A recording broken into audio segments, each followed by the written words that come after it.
good evening from Greece, from Alexandroupoli. Hello, Alexia, how are you? I'm fine. Kalispera. It is a great honor for us that you are here with us in a familiar city to you, Alexandroupoli. So my first question regards your current position as an Assistant Secretary of Energy in the State Department. What is the US perspective on the global energy market?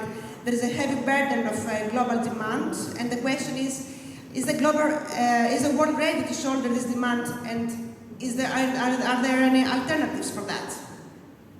No, well, thanks, Alexia. It's wonderful to be with you and all the other colleagues there in Alexandroupoli.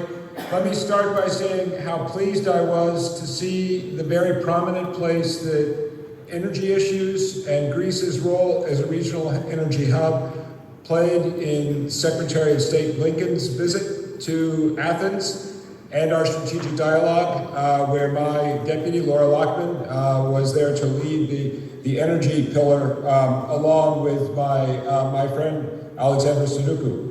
I think, in terms of the Greece energy picture, no aspect of Greece's evolving regional energy role has been more transformative than what's happening right where you all are there in Alexandroupoli. There are a couple of different elements of that. First, of course, is the TAP pipeline.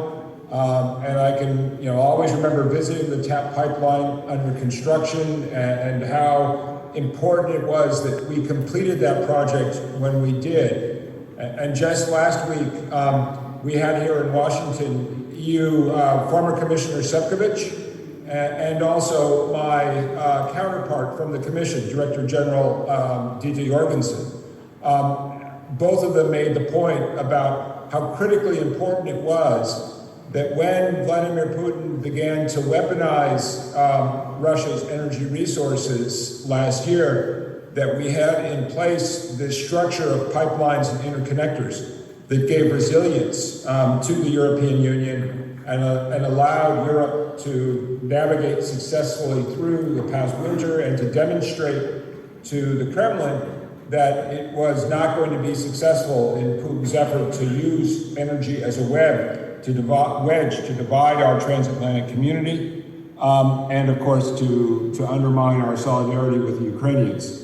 Of course, another essential aspect of that was American LNG, and what American producers were able to do to mobilize in response to the crisis in Ukraine. It's worth looking at the statistics. In 2022, the United States sent about 70 BCM of LNG to Europe. That's double the numbers for 2021, and I'm really proud of the fact that a large number of those cargoes were landed in Greece. Our LNG export capacity is on track to grow by about 50% by 2025, based on currently licensed and underway projects. The United States is going to remain, along with Qatar, for years to come, one of the world's two major LNG exporters. And that, of course, connects to the Alexandroupoli FSRU, which is another essential aspect of the resilience that Greece is building for Southeastern Europe. I'm proud of the fact that one of my last events as chief of mission in Athens was to be in Alexandroupoli at the beginning of last May for the inauguration of that project, along with Prime Minister Mitsotakis, with President Michel from the European Union, and of course with a number of regional leaders, including from Serbia, President Vučić, including the then Bulgarian Prime Minister and the Prime Minister of North Macedonia, underlying a really critical aspect of that project, which is that it's not just a Greece thing, it is a regional thing, and reflects both Greece's regional leadership and the commitment to cooperation. And that finally connects to the other pillar of the Alexandroupoli Energy Hub, which is the IGB pipeline, another project that I was really proud to work intensively on, along with my colleague in Sofia. I was in Bulgaria in October, visited the IGB Secretariat and Control Center, and it's really fantastic that project is now there. That was a lifeline for the Bulgarians in the face of Russia's weaponization of its gas and the cutoff that Gazprom imposed on Bulgaria last May. We're not done. Of course, another project that's in the pipeline, literally, is the North Macedonia interconnector, a project the United States strongly supports as well. And then finally, I would just underline, to finish up on this aspect of your question, the importance of the larger energy transition that Prime Minister Mitsotakis in Greece has championed.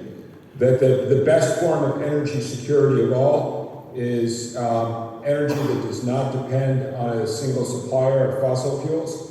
And in that regard, Prime Minister Mitsotakis' and Greece's focus on accelerated deployment of wind and solar, and biomass, green hydrogen, other renewable resources is a critical aspect of our long-term strategy for energy security in Europe and in the transatlantic community. And in that regard, one of the ironies of Putin's invasion of Ukraine is that it, in fact, has accelerated the European energy transition in a way that has further weakened Russia's ability ever again to do to Europe what it attempted last year.